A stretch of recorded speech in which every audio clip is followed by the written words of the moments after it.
Hey everybody, Jason Burmis here, and as you guys know, once every other week, so that's twice a month, I am joined by the Action for Assange crew who does a weekly vigil every Wednesday night starting at 10 p.m.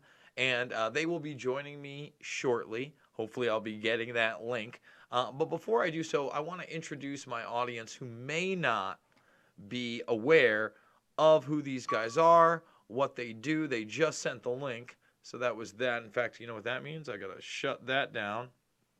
So I'll be getting in there in a second. But this is their YouTube channel. Please subscribe.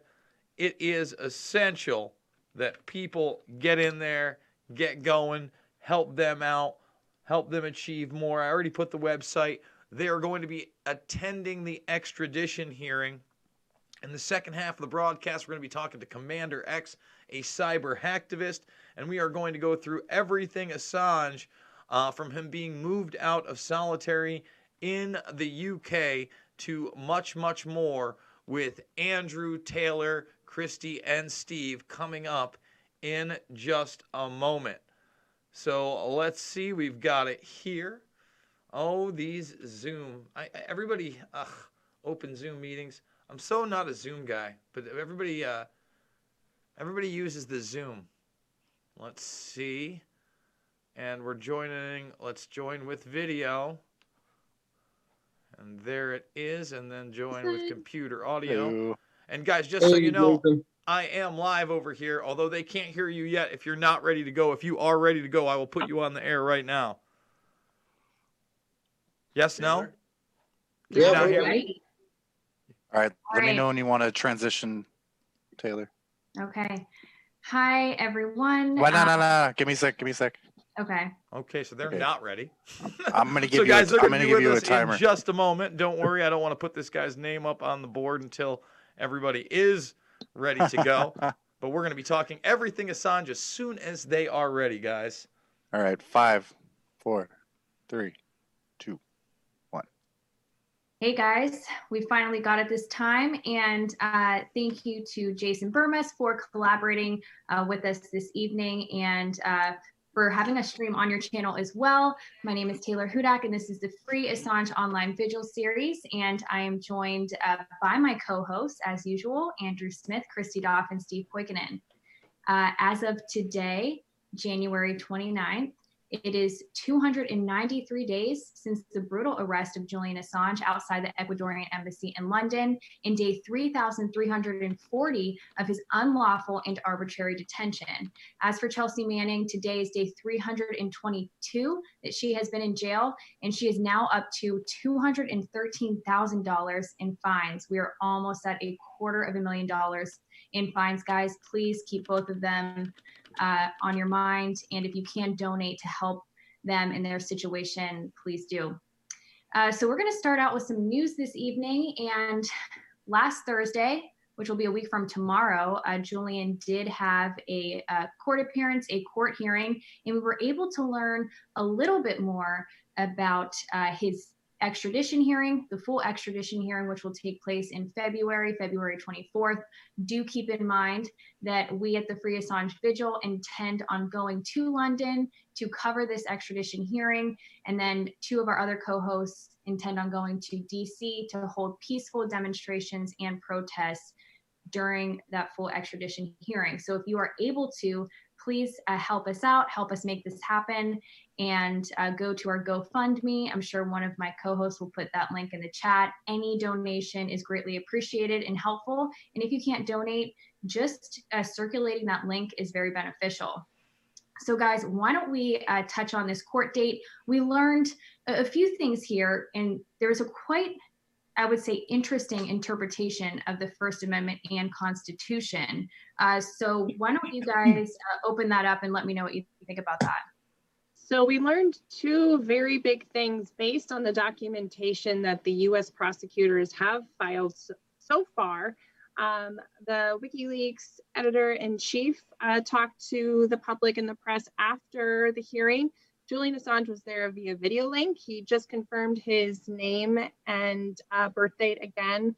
But so we do know now that the Trump administration is trying to say that the First Amendment does not apply to foreign national journalists. Now, this is quite a big deal. We are trying to prosecute a foreign national journalist with the Espionage Act, which is a U.S. law, but then our Constitution doesn't apply to him. So I don't know if you guys want to talk about that one first, and then we can talk about the second thing that we learned from the hearing. Well, if I could just jump in as well. Just because it was also revealed in the last 3 weeks, the guy's only gotten 2 hours with his lawyers. We're about to have this human rights report come out that's going to oppose extradition and talk about these conditions. In any state of court outside of a military tribunal, which is basically a show trial, which is what we currently have going on with Khalid Sheikh Mohammed and 9/11, 20 years later, folks, by the way, almost 20 years later. You're supposed to be able to have access to your lawyers and the information that they have against you. This man has had none of that. We just, and I don't even know how true this is, we just learned that he's been moved out of solitary confinement within the last several days. But obviously, we've seen his physical well-being. We know he doesn't have access to the information. The indictments are illegal on its face. And to not afford him the First Amendment because he's an Australian citizen is absurd, because they're basically posing these guys as Russian agents, and that's why it's not able to be part of the political conversation right now. I didn't know that Belmarsh Prison was in fucking Russia. It's not. It's crazy to think these things. And this absurdity and the fact that, again, they are the most, let me repeat that, the most relevant news outlet publisher in the world right now, especially with the OPCW leaks, the fact that there are United Nations hearings going on right now that are completely blacked out in Western media, people don't know about. They're still relevant. And yet Assange is being railroaded without the majority of the populace even knowing what's going on, and then the ones that have some idea of what's going on believing he is an asset of Putin and Russia. We were just talking about that earlier with Patrick Henningsen, which, by the way, like, when that's available, you should definitely go check that out. Jason, I saw you in the chat. The fact that narrative plays over and over and over again, and it doesn't matter now what the subject is, everything goes back to Russiagate. Everything goes back to Putin, whether it's Adam Schiff grandstanding for days on end, trying to connect Ukraine to, we're fighting them over there so they don't fight us over here. Like straight up George Bush gangster shit.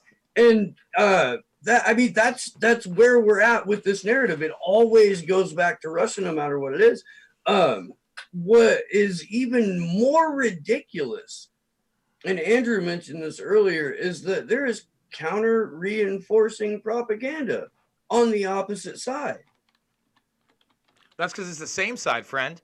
That's the whole idea. That's the idea. Because you know what? I watched some of that Henningsen interview, and for those that don't know, Patrick Henningsen, 21st Century Wire, one of the best alternative media outlets, if not the best alternative media outlet, especially when it comes to foreign policy and the Middle East, kept pointing out again, well, if they really wanted to go after him, if the media really wanted to hammer Trump, they could do so on the First Amendment issue. Well, they could do so on the false flag in Syria, and then bombing that would be an easy issue. But it transcends the narrative that there's a right and a left in this country, or a Republican or a Democratic Party, because at the end of the day, they are all funded by the same interests. There might be some inner battles, but they can't talk about the fact that Russia didn't hack our fucking election. Once they admit that Russia is not the scourge of the earth and our number one threat, they're completely discredited in all of the mainstream media and all of mainstream politics.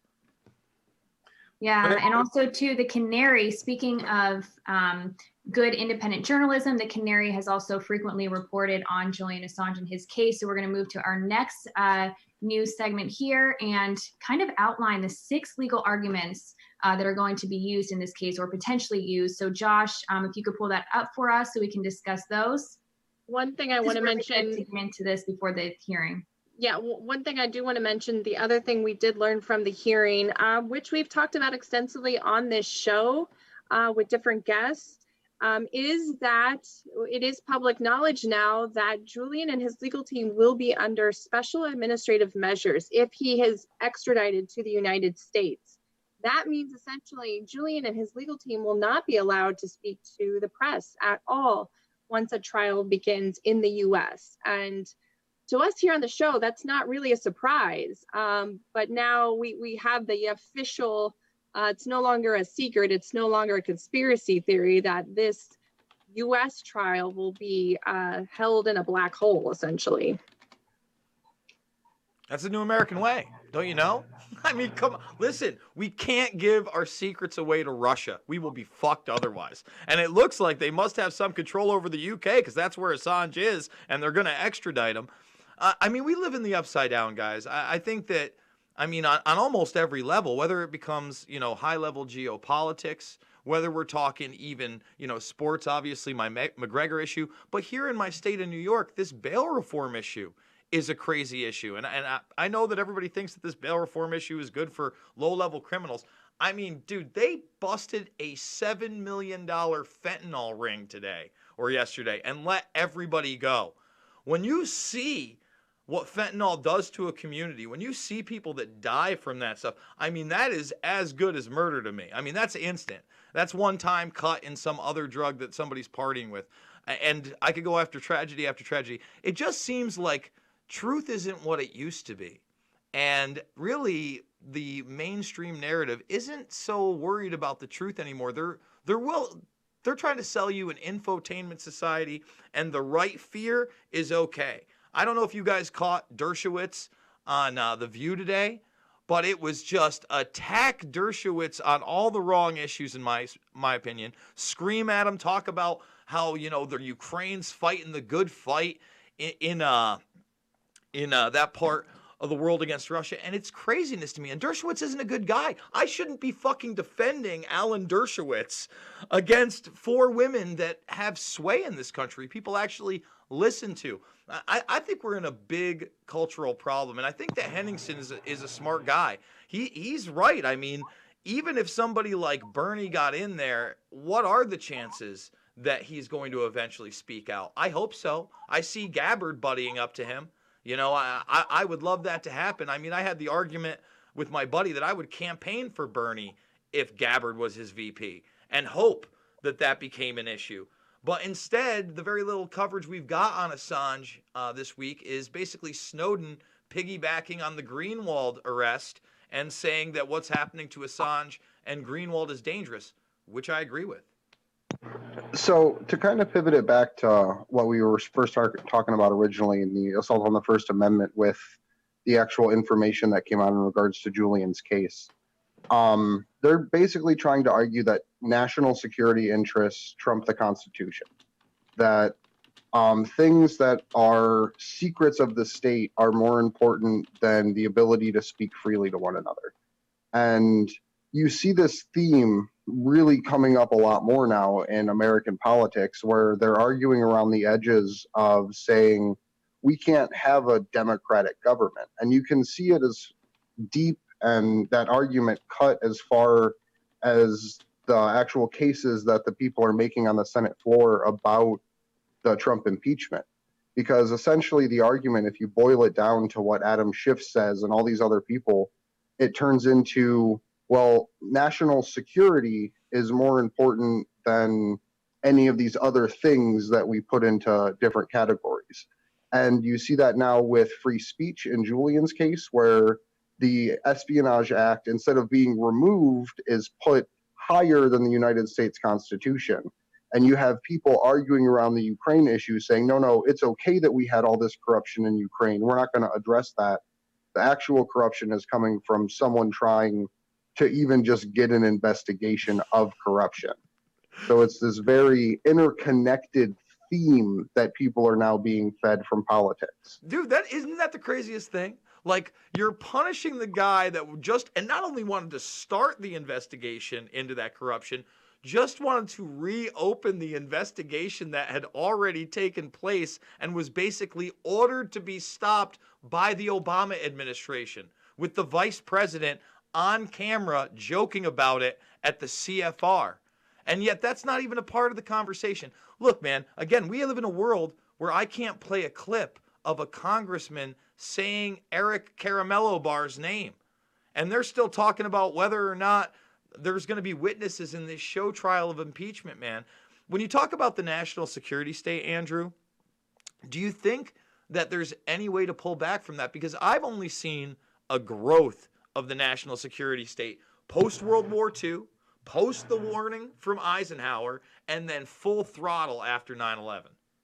So I think the first thing we have to do is define what the national security state is, because everyone kind of calls it something different.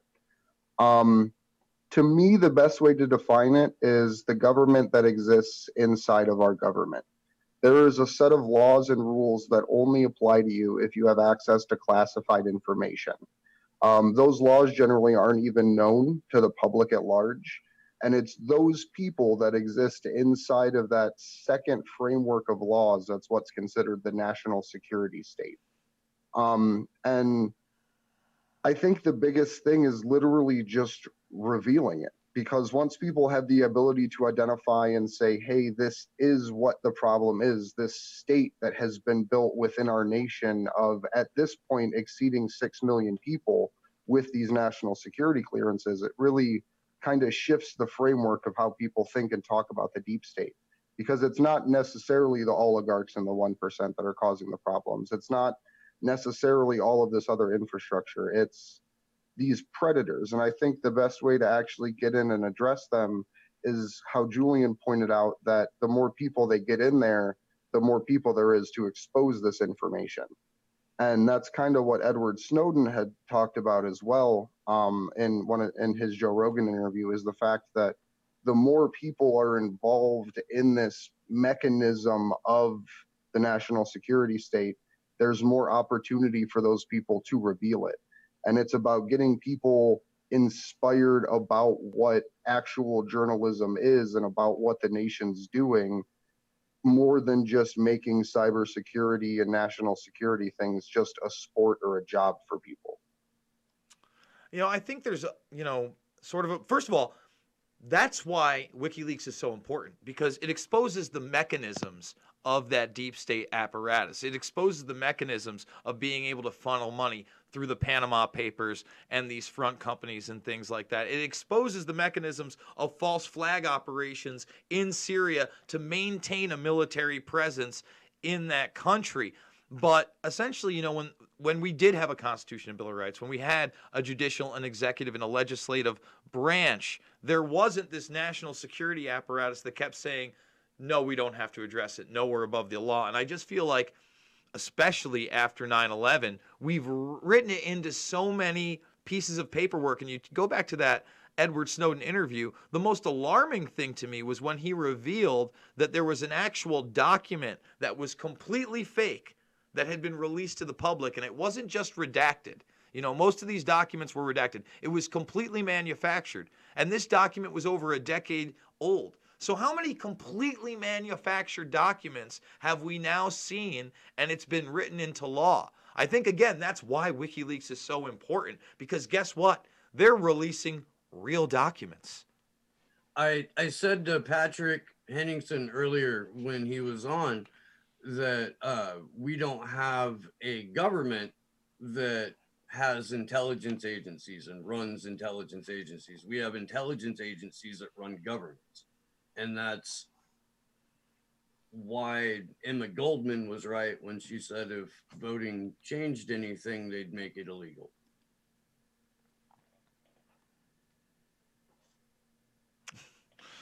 And dead silence hits the room as you talk about voting changing things. I mean, I'm with you, bro. I mean, honestly. Corbett actually today did a great piece about the overarching theme of morality in voting. CorbettReport.com, great resource. I'd like to I'm point a big everyone. Corbett guy, yeah. Yeah, absolutely. So another piece of news that we wanted to touch on tonight was an article that was published in the Canary that outlines 6 legal arguments for Julian's case. And this first argument that they discuss here is the fact that Julian Assange's attorney-client privilege was breached, actually. in English law, and it also applies in the States as well. Having confidential communications between a defendant and his or her attorney is a very sacred and fundamental part of how our legal system operates. It's very important that that be honored. And we now know that that has absolutely been breached. And that specifically relates to the Spanish case. UC Global, which is a private security firm, was working alongside American intelligence, specifically the CIA, and spying on Julian Assange and others who visited him in the Ecuadorian embassy in London. And of course, some of the people who visited him were his attorneys. And so his communications with his attorneys were being spied on, and the people who are prosecuting Assange essentially had access to this information. In my opinion, that should be enough. That should be sufficient to throw this case out of court. But that is one very serious violation of the law that we have seen in this case. That Spanish case, we had a lot of hope behind that some of that information would be able to be used in the extradition hearing, because it really does help with Julian Assange's case. And let's take it a couple of steps further too, because we found out El País, the online magazine, the Spanish newspaper, reported on internal emails from the president of UC Global explaining basically how all of this worked. And he's in print speaking to his employees about the American client being the CIA. Our American friends were doing this because they set up entire servers just for the CIA. And this comes out in these court proceedings, as well as the place where the president of UC Global went to deliver his information to his CIA handlers was Sheldon Adelson's casino in Vegas. It was fascinating reporting. I covered it on Slow News Day a couple of times, I believe, and we covered it here on the Vigil. And also, too, in the Daniel Ellsberg case, the judge actually was able to dismiss the charges against him because his communications with his attorneys was also being infringed upon. And, or maybe not his attorneys, but his, I believe it was his doctors. His doctors, yeah. That information was, it was obviously meant to be confidential. It was not, and that was sufficient to throw that case out of court. So oftentimes when we talk about this, we cite that case in particular. Again, in Assange's case, it's his communications with attorneys. In Ellsberg's case, it's his well, in Julian's case, his doctors, but his doctors were also infiltrated with this too. So Julian's, it's his lawyers and his doctors. So we do have this precedent set with the Pentagon Papers and Daniel Ellsberg that if that case can be dismissed on those grounds in the US, that precedent is there. That's the rule of law as it stands. And so to continue on with Assange and to ignore the violation that he has had with his doctors, his visitors, and his lawyers would be dismantling our own precedents that we have set. I mean, I hate to play the spoiler, but that's what they're going to do. I mean, guys, and I hate to be a bummer, but they're treating this guy basically like he's Manuel Noriega. And you got to understand that Bill Barr wrote the precedent to grab Manuel Noriega right before he became the Attorney General under George H.W. Bush. All bets are off, man. They're using the Espionage Act. They've already outwardly said the guy does not have a First Amendment. They're setting up a military tribunal show trial. They're going to spy on him, they have. They've done it. They've been proven in court again and again. They were spying on his bathroom habits. My God. This guy hasn't had privacy, I would say, in likelihood, pre him leaving, basically being scared and going to the Ecuadorian embassy. I would say he probably hasn't had privacy for a decade and a half of his life, right around the time WikiLeaks started and started garnering any kind of attention. I can tell you definitely after he released the Manning stuff, he's had zero privacy. I can only imagine the shit that they are going to pull on this thing. And if we can just look how they've acted, I truly say they are setting that precedent to treat this guy like a Noriega-esque terrorist. He's the demon of the day. No, I think you're definitely right, Jason. So we also have our second guest of the evening joining us right now, Commander X. Commander X, according to his website, which you should check out, commanderx.info, is an internet freedom fighter and cyber knight.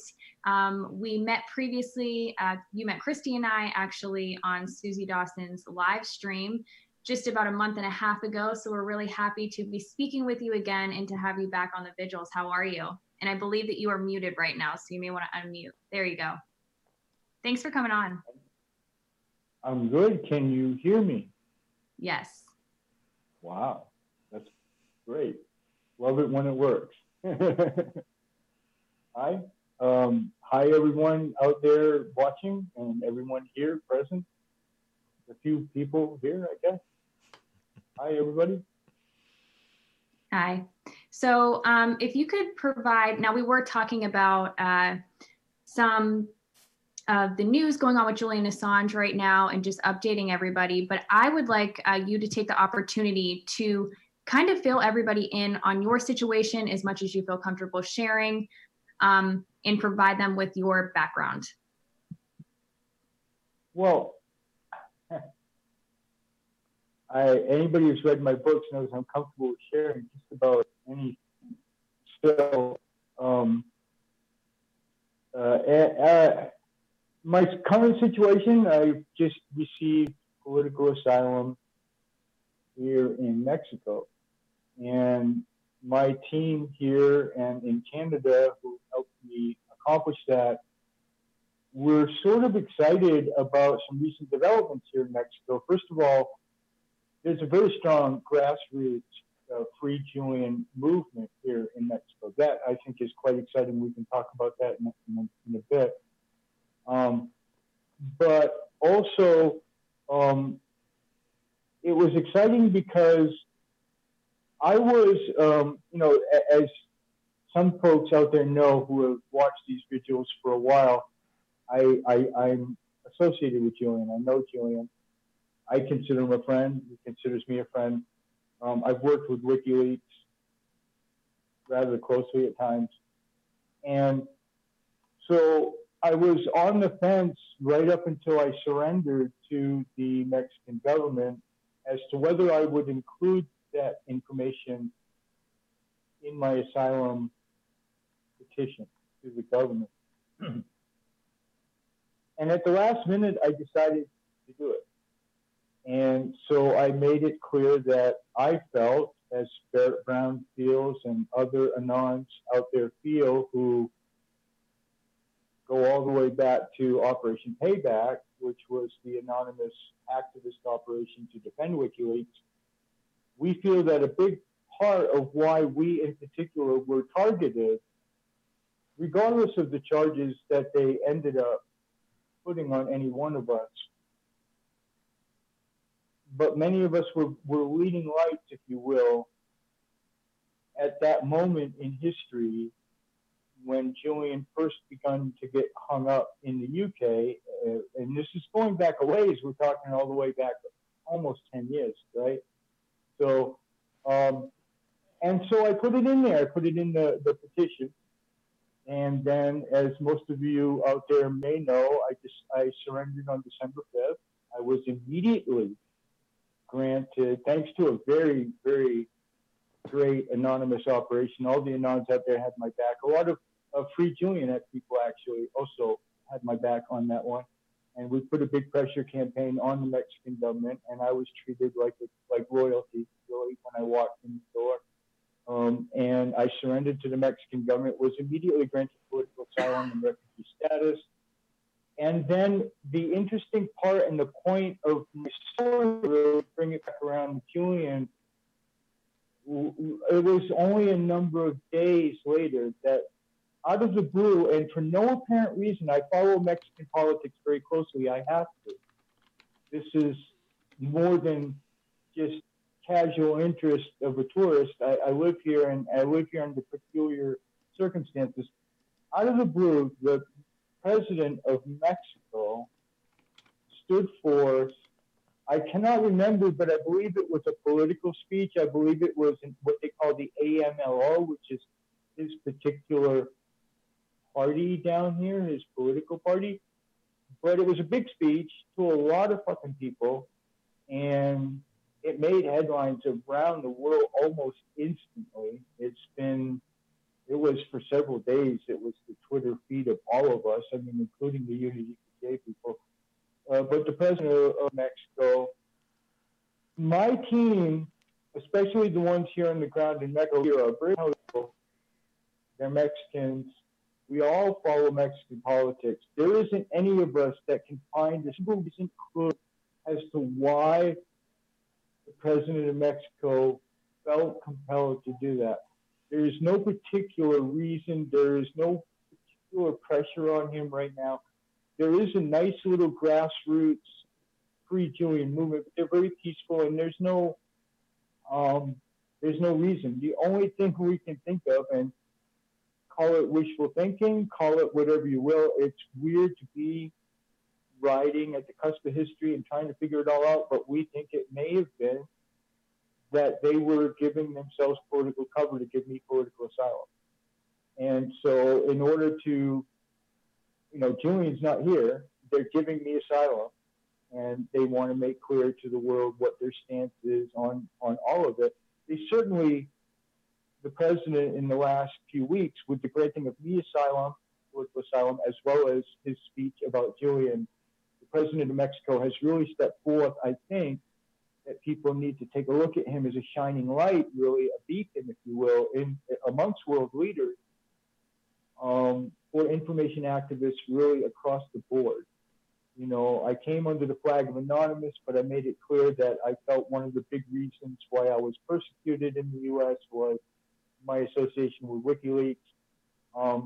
And then the president steps forth out of the blue, makes this big speech. I think that we need this. We need the problem with political asylum, as was proven in Julian's case, is that we've yet to have any information activists really, other than Edward Snowden, is not really an information activist. Sorry, but he's a whistleblower. It's kind of a different fruit. It's apples and oranges. I mean, there's been no information activist to get political asylum. I mean, and so I felt that my case was important. That's why we pushed it so hard. We put all the pedal to the metal to make it happen. Really a lot of pressure on the Mexican government worldwide. And I felt that somebody's got to win one. Somebody's got to prove that the concept works, because all June's case unfortunately proved is that the concept failed. It didn't work. Okay? So if the idea that any activist, any dissidents anywhere can flee into this idea, this international concept of political asylum, then somebody had to win one for the Gipper. I'm proud that the Mexican government, in my case, did the right thing, because I'll tell you, it was the scariest thing in the world to walk in the doors of that government building that day on December 5th, just recently. And so I'm glad that the Mexican government seized me and made it clear from the minute after I arrived that I was going to be okay. So I think that, other dissidents should take a look at that right there. And I would encourage Julian, the minute he gets out, and I do believe he's going to get out, if you want my opinion. Not that anybody should ask, because I'm not a lawyer, so nobody should give a shit what I say about his case, but I got an opinion about it. But yeah, so there's my situation is pretty well known. I won't get into my background. If you don't know why I'm seeking political asylum, then look me up as Christy. Christy, I'm talking to Christy, right? It's you, Christy?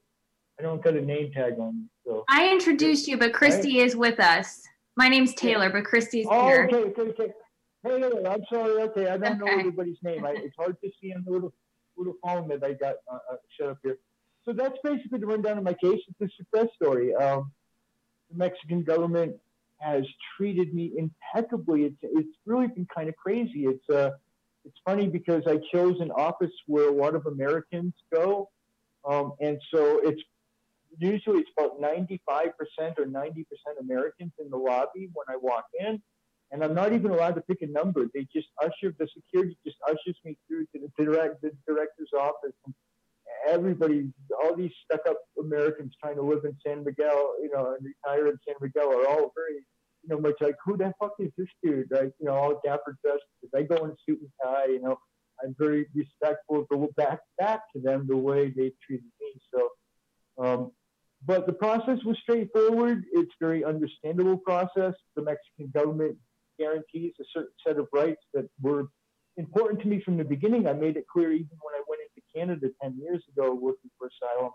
I made it clear that I was looking to invoke my international rights, a certain set of them, and that my case was therefore a slam dunk if I could be allowed to do that. And Mexico not only allowed me to do that, but they signed a paper, and I signed a paper agreeing that day, the day I walked in on September 5th, agreeing that my rights in those areas those specific rights would be upheld. So it was really, I can't say enough about how I was treated, the process. It's remarkable in light of the fact that I am the first U.S. citizen in history to claim political asylum in Mexico. That boggles me. We've researched it, but it's the truth. It's a true fact. And to read daily the stories of how, and not to digress, but into another cause, but to read daily the stories of the Mexican political asylees and the Latin American asylees and what they're going through, trying to get asylum in the other direction, into the USA, and of course being put into camps, and it's just atrocious. We won't even get into it, right? But it's remarkable to see. And I think that my INM officer really gets that, and he gets the irony because he has this big Cheshire cat smile. Every time I walk in the office, and these guys don't even wear guns, and they're the equivalent of ICE. INM is ICE, ICE. They're the same thing, but these are cops, but they don't wear no guns or nothing. They just dress polo shirts and casual, and he always has a big Cheshire smile when he sees me coming. I think he really gets the irony of my face. So it's a success story, and I think it bodes well for the future. And perhaps Mexico will continue to do the right thing. I think they would take any that went in at this point from any Western country. I encourage people to think about. We're out there contemplating the idea of political asylum, and then also I think they would take Julian, and I think just it bodes well in general. The president being so positive about WikiLeaks and Julian and about information activism, I think that we've got it's a win, and I think that's it. That's if you want to know any more, just follow my Twitter and ask me or whatever.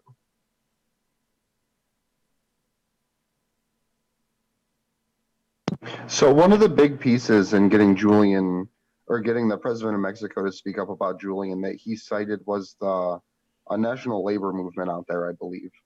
Do you know anything about what labor has done to try to pressure the president out there? Or was it just because you made it sound like it was more of an impromptu thing with you seeking asylum and it lining up?